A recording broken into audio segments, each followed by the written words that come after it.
Welcome to the Influency Podcast. I'm Hadar, and today we are going to listen to a real life story about English success. You are going to listen to an interview with one of my students who is going to tell you what is possible now that English is no longer an obstacle.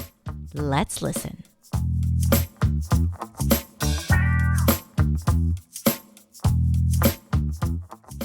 Jelena is a part of the Team Shemesh, and has a lot of titles because she's responsible for a lot of things. First of all, she's responsible for our training department, which is in charge of all the customer experience and our courses or all our programs. You're also our customer success manager, which is that you are responsible to make students get through the courses and the training, and they get to the finish line utmost success. Also, our head coach. So you help train our coaches, and you're also a pronunciation coach, and you deliver a bunch of our pronunciation coaching sessions. So a lot of things that you're responsible for and that you do successfully. So wow, you make me sound very important, but also responsible for so many things. I'm thinking, oh, do I really do all of that?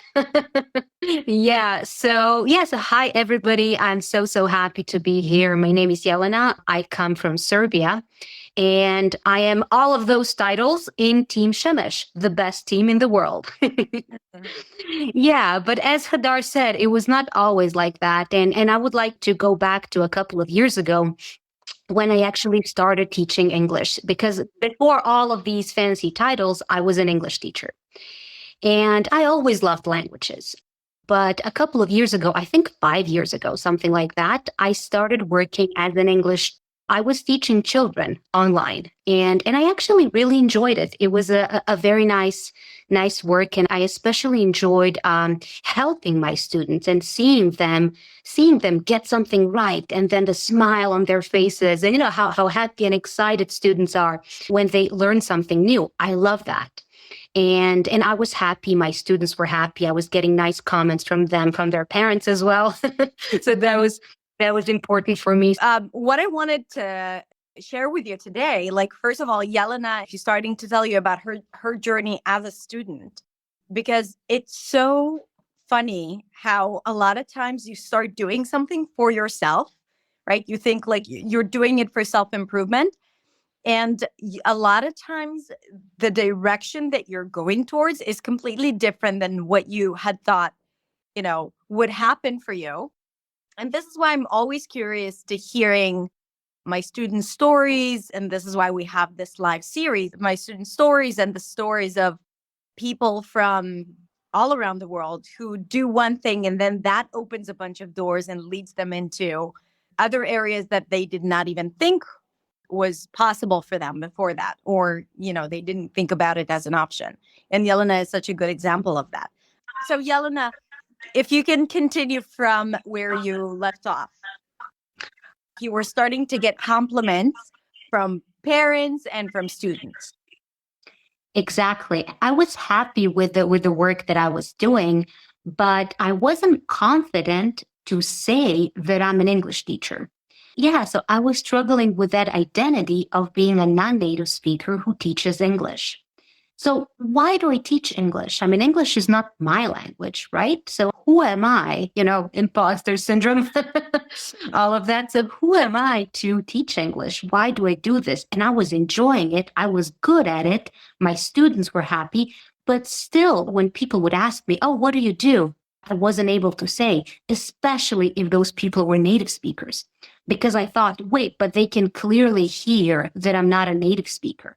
And I might even make some grammar mistakes, some vocabulary mistake. I still do when I speak, but now I don't care. But back then, I knew that people can hear that. And I thought, wait, no, but I have to sound like a native speaker to be able to teach English. I mean, it was a big burden to carry, to be honest. Really, like the non-native English teacher, imposter syndrome, there's a specific case for it where this is almost a universal experience. We've been working with a lot of English teachers who are incredible teachers who happen to just not have English as their first language.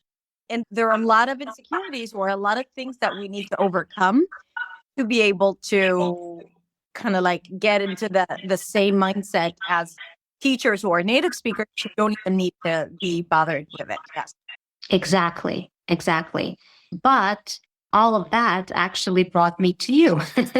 And now I'm going to share the famous water story. So for all people who have never heard it before, so I was in class with a 7-year-old student, and he asked me, "Hey, teacher, why do you say the word water funny?" And I thought, "Wait, what? Funny?" And he said, "Yeah, yeah, teacher, I say water and you say water." Mm. Yeah. And I mean, she was really good at picking up on sounds. He was very young back then. And I thought, wait, what? And I didn't know how to answer. I didn't know. Because I mean, I was mostly teaching grammar, vocabulary, following the textbook, but I wasn't really teaching pronunciation. Nobody expected me to teach pronunciation, and I didn't know how. I mean, I was learning some theory about pronunciation before, but I didn't really know how to teach pronunciation. I didn't. And then I was really embarrassed in that moment. I didn't know why I say water. I had no idea. And then I Googled, how to pronounce water. And that brought me to you. And then I found a video where you explained everything about the flat T. Mhm. Wait, what? So we don't even say T, but like a flat T, like a D sound in the word water. Wow. And I was shocked, but I was so intrigued. And then I binged watched your whole channel in a weekend. I That's remember a lot to watch in one weekend. my partner didn't see me that weekend. I was just, yeah, watching your content the whole time. And then I remember at the end, I found a very old video of you saying, "Hey, I'm a non native speaker of English," and like your whole story. And then I thought, wait, what? She's a non native speaker of English and she's so confident. She has her own YouTube channel. She's teaching pronunciation, and I love the way she teaches. And then that's the moment where I felt, wait, I have to get to know this woman better. Does she have any programs? Does she have any courses? I need to learn from her. This is exactly Definitely what I mission want. oriented. I remember the first interaction that we had. Yes. I messaged you on Instagram and I asked, "Do you have any programs?" And you said, "Yeah, actually I do." And it was accent makeover back then, so a program that doesn't exist anymore, but it was very near and dear to my heart, and it still is. And then I actually joined as a student. And I didn't even tell you that I was an English teacher. I just joined as a student and I was practicing my pronunciation, going through all the modules, and I soaked every piece of information you had. I was obsessed with accent makeover. Yeah, I mean, I really was. I was practicing like 2-3 hours every night. I mean, that's not what I recommend to people now. No, no. No, definitely not. But I was so intrigued, motivated, inspired, and it became like a hobby. No, Uh, it's not a bad example. I think that when you fall in love with it, like this is what we are trying to do in our programs to understand that it shouldn't be tedious, boring, annoying work. It should be fun and joyful. And we want you to be in the situation where you can't wait to start practicing because you feel the results, but then you're also having fun, which is pretty much what you've experienced. So, you're the ideal student.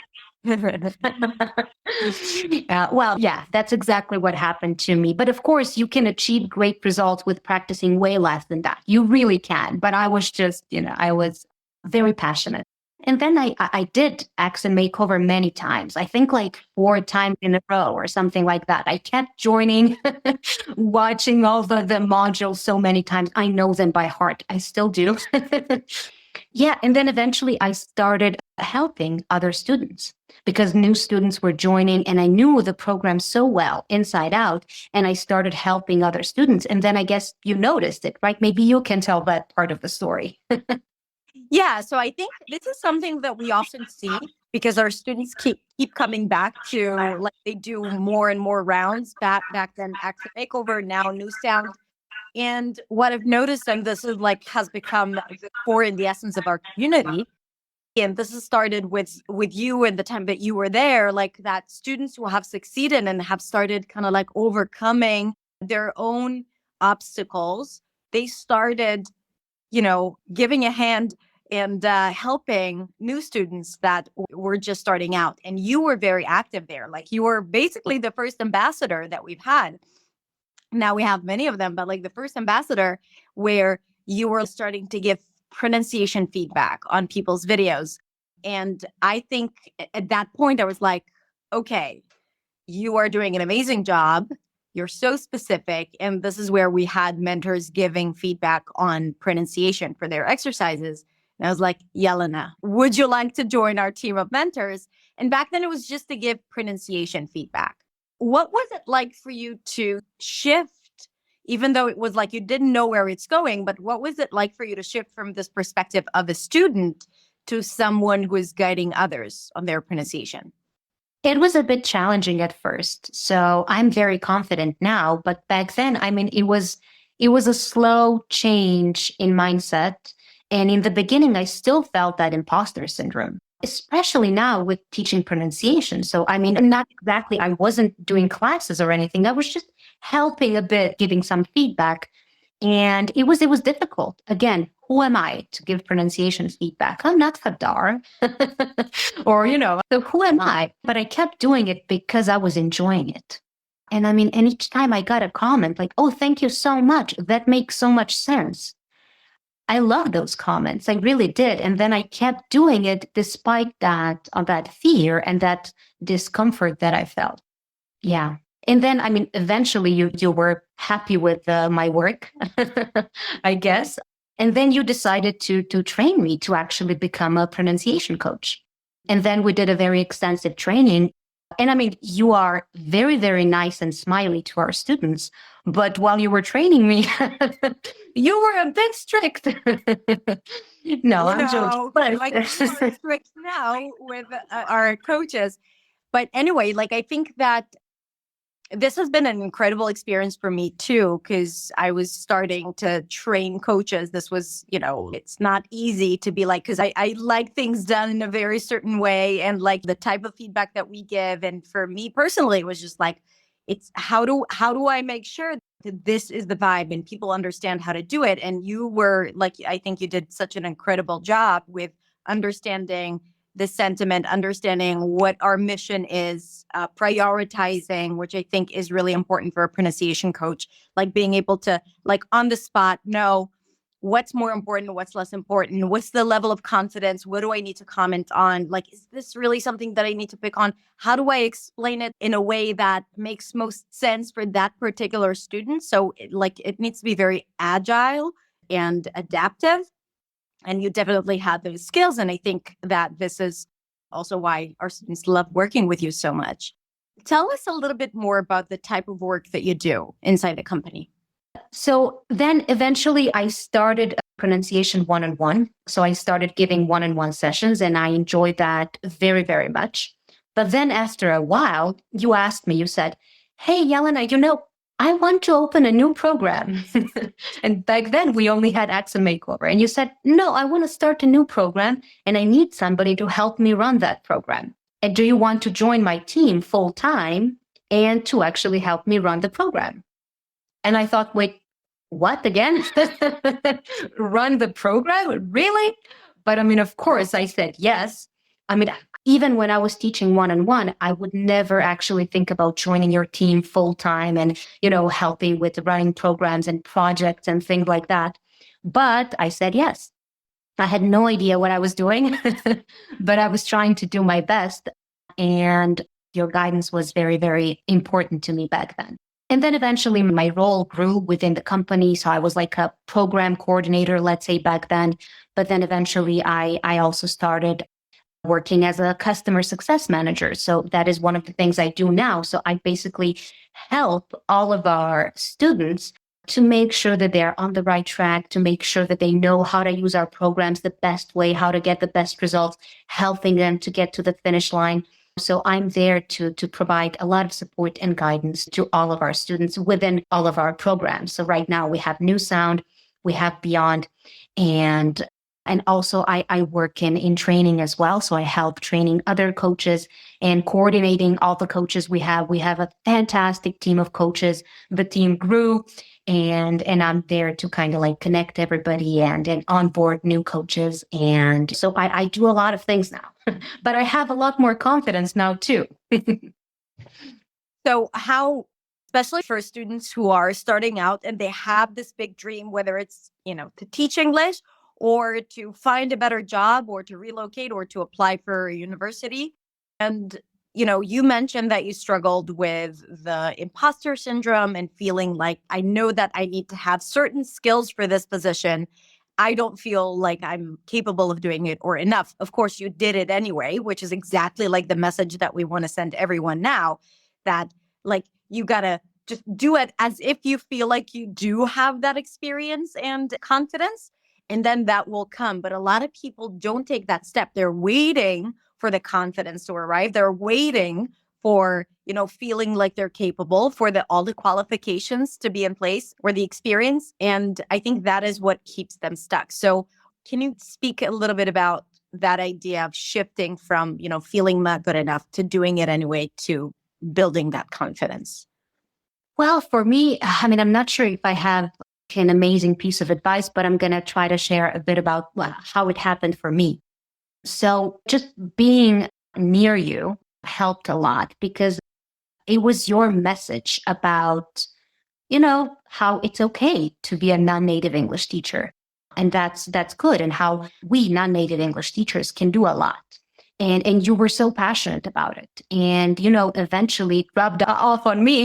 And I mean, there were many, many steps. So I think step one was seeing that I can help people. So seeing that people react positively, seeing that my pronunciation maybe doesn't have to be, perfect, whatever that is, or I don't have to sound like a native, but I can still help people and quite a lot. And then actually, eventually, we had a program called English Teachers Academy. So I was working with you there as well. And we had a lot of teachers, native and non-native. And I was working with them and I realized, wait, I can help native teachers as well. And I did. So we had, many sessions of discussions. I saw that I can help native teachers as well and non-native, that it didn't matter. So that was like a big click for me there, that, I can help people and I can even help native speakers. And then I kind of stopped making that difference, like, oh, these are native speakers and these are not. It doesn't matter. We're all English speakers and we use English to communicate. And I think that was really, really helpful for me. And I mean, now we have, native people and native speakers, non-native speakers on our team, and it doesn't matter. We don't feel it in a way. Yeah. And when it comes to, I guess, overcoming all those fears, what was very important for me to become a pronunciation coach and to become a good pronunciation coach was, I think, doing it for myself, being a student first. And I think that was something that was so valuable because I experienced it. I did it myself, same as you did, right? And I mean, that's how you created all of these programs. Because I think when you experience something like that yourself, then it's very, very helpful and you can help other people later on. I'm not saying that this is the only way to become a good pronunciation coach. Of course not. If you're not in my position, you can still become an amazing pronunciation coach. And we have people on our team who never had to, learn English pronunciation for themselves. But still, that was my story and it was really helpful. And in terms of how I was doing all of those things while being afraid, I think it was step by step. And I was always telling myself, you know what? If you fail, it's okay. You will learn something from it and you will try again. So I was afraid, of course. I mean, I was, embarrassed to say that I'm an English teacher, but I always thought, okay, but this is something you want to do. So try it. And if you fail, I mean, you've tried, you've done something and something is better than nothing. And it was, step by step, little by little, and just thinking, even if you fail, it's okay. You'll learn something and you'll try it again, or you'll try something else, but you'll have an experience behind you. So that is what I was thinking. I love that so much because there isn't a recipe for how to overcome this confidence. It's really so individual and depends on your circumstances. But I think it gives us a good direction as to like this idea of step by step and this idea of surrounding yourself in an environment that helps you thrive and succeed and not puts you down, which is a lot of times the case for some of our students. We hear, they tell us their boss is always teasing them or commenting on their English, or so that it's really hard to thrive, or colleagues or customers sometimes. And I think this is a big part of understanding what are the circumstances that you need to create for yourself to be able to overcome this and overcome this obstacle. I have a question for you about the work that we do inside of New Sound. So you, as a customer success manager, you come across a lot of challenges that our students face. Now, for those of you who don't know, New Sound is our signature transformative program. It's holistic. It deals with a lot of elements related to fluency. It's not just about English. The core program has to do with the performance of English, which is pronunciation and prosody, intonation, rhythm, stress. But we teach it as a tool to gain freedom and fluency. But we also add components such as mindset, habit building, high performance, strategy, voice, and so much more. And we see that combining all these elements together, we see that our students really see results. So our students deal with a lot of things, not just the actual practice. So they deal with, the struggles of going through the pronunciation training. But at the same time, like there are a lot of other things that come up for our students that sometimes kind of like overwhelms them. And then it gets them to hesitate or like not know how to continue. And a lot of times, like they know the path, they just need someone to hold their hand. And this is where you come in. So tell me a little bit about what are the biggest obstacles that you see our student face and how you help them with that. Well, I would say that number one is still fear. So, I mean, of course, if before joining our programs, before New Sound, I talk to a lot of people and people say, well, I think that I'm not good enough for New Sound. So that's, I think, number one, that, people feel that they're not even good enough, that their English is not good enough to join an English program. So that's, I think, number one. Oh, but I need to practice first, and then maybe I'll join your program when my English is better. So that is number one, what I would say. And then some people do end up joining, but that fear doesn't just disappear magically when you join. You have to actually put in the work. So I still see people like, oh, I really want to practice speaking, but I'm so afraid to join your conversation groups. And I mean, we have the environment, right? So we have created a lot of opportunities in New Sound. If you join New Sound, you'll see that there are many, many opportunities and options to practice speaking and to connect with other people. But then I see students still saying, wait, but I can't, what if other people are better than me? What if their English is better than mine? What if people don't understand me? So there are so many fears there. And just I want to say something about that exactly, just like to bounce off. It's so true. We see that a lot. And it says so much about that, like all the things that this person has to deal with, because if they're afraid of speaking in the most safe place, in truly a greenhouse, if that is challenging, I cannot imagine what it would feel like to speak in a more demanding or intimidating environment when they speak with authority or, with customers or with someone who does not have like the capacity to be there and to hold space for the other person. So this is why it really shows like there is a very deep, bigger pain there and big fear that needs to be addressed. And unless we are able to kind of like help that person overcome that and at least take that first step towards joining their peers, right? I think then it would be very hard for them in the real world. And this is why, this type of work of like coaching them and guiding them through that is so incredibly valuable. I always recommend small steps. So what worked for me in the past, that's what I recommend to our students too. So I always ask them, like, okay, so what are you afraid of? And what do you want to achieve? And then we have this conversation and I get to know them a bit better, understand their needs. And then I suggest something that will help, but something that is not so scary. Like, let's start with something small. Maybe you don't have to join that conversation group with a lot of people. But how about you find a speaking partner and talk to one person? And then maybe, in a couple of weeks, we can talk about you joining a conversation group. So, joining a program is fantastic, but then there's still many steps that will make the person actually use all the opportunities in the program. Yeah. I can't remember because we had like all these connectivity issues. Did you tell everyone where you're from and your story and where you're now? I know that you haven't. Yeah, so in the beginning, I said that I'm from Serbia. So, yeah, English is my second language. I've been talking about that the whole time. But actually, I live in the Netherlands. So I use English in my daily life, and I use English at home as well because my partner is actually Portuguese. So we communicate in English at home, and English is just the language that my life is in English. So it's not just about work, but I use it at all times.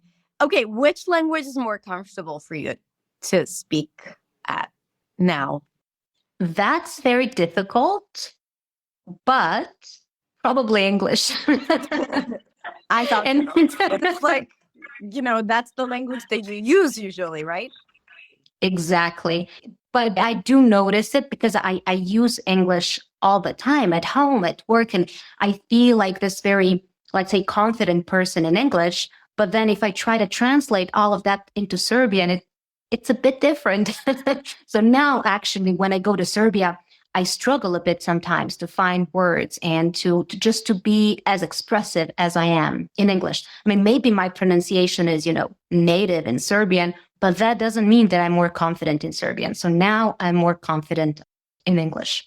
It's just how it happened. I'm not saying that that's, a must. And I know that Fadar, for you, I mean, you're still very, very confident in Hebrew as well, but your story is completely different because, I mean, you live in Israel, you do speak Hebrew every day. But for me, it's just life circumstances. But I think that it's a good lesson, a good message. If you're not using a language, and it doesn't matter if it's your first language, you can lose the fluency and the confidence. Yeah. And it's happening to me. I do need, like a few days to kind of get into it again when I go back home. Yeah. I So hear it a lot from my students. This is a great example, but also from students who have moved to the US and then they come back there after a few years. So they lose the sense or how comfortable the language feels, even if it's your native language.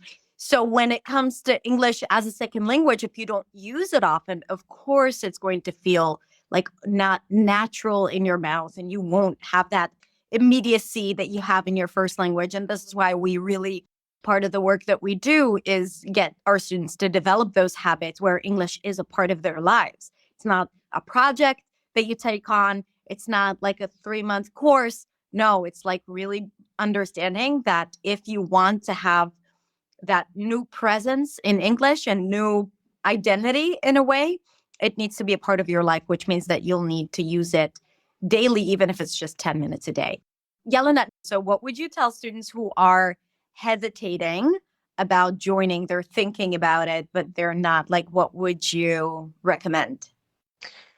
well, if you've recognized even a piece of yourself and your fears and everything that I said and everything that I went through, I really think that New Sound can help you. And I experienced this, well, huge transformation. I really did in Accent Makeover a long time ago. In Hadar, you have created a whole new program since then. You have improved the way you're teaching and you have included a lot more about mindset, about habits, about voice, about fluency. So it's incredible. New Sound is everything I dreamed of when I was doing Accent Makeover. And now we have it. So I really recommend everybody, if you have any fears around speaking English, if you're not sure about your identity as an English speaker, if you live in an English speaking country, but you're not confident about using English, if you are passionate about pronunciation, as I am, and learning about the sounds of English, I would definitely recommend joining New Sound, and I'll be waiting for you there. So maybe you don't see a lot of me on YouTube and Instagram, but if you join our programs, I'm there a lot. Oh, you see Jelena a lot. And we got a question from Irina. She asked, will I learn all the sounds in New Sound course, vowels and consonants? Do you want to answer? Absolutely. Absolutely. So we have selected all of the vowels and consonants that tend to be the most challenging for English learners or new speakers of English. So you will definitely learn about all the tricky sounds, actually all the vowels, because they tend to be pretty tricky. And we have selected the trickiest consonants like the R sound, the TH sound. So sounds that people usually struggle with. So yes. Amazing. All right, Jelena, where do you see yourself 5 years from today? I know that you did not expect this question. Well, I still see myself helping people, helping new speakers of English feeling more confident. And my goal is to reach more people. So that is, I'm very, very passionate about that because there are so many people who are afraid to even ask for help. And yeah, and my goal is to reach as many people as I can and as we can, because I do plan to stay with you. Oh, I have no doubt that in 5 years, we are definitely going to stay and continue supporting all our beautiful students. And I love what you just said, because this is exactly why I'm here too. And we want to reach as many people as possible, mainly because we know the transformation that they go through when they join. Because English is not the end goal, right? English is a tool, is the means to get the things we want in life, right? To get the transformation we want in life, to have the opportunities that we want, to live the life we love. So this is our way of helping change lives and build communities, I think, where we both work so well together and we're so passionate about it. Jelena, I'm so grateful for you and for the work that you do and how you support our students. And thank you so much for this precious time sharing your story and inspiration. For those of you, some of you were asking about New Sound, you can go to hadarshemish.com/join. So that's it. We'll be in the support, answering your questions if you have. And that's it. Jelena, thank you so, so much. Thank you. All right, everyone. Thank you so much. And bye, everyone. Bye, Jelena.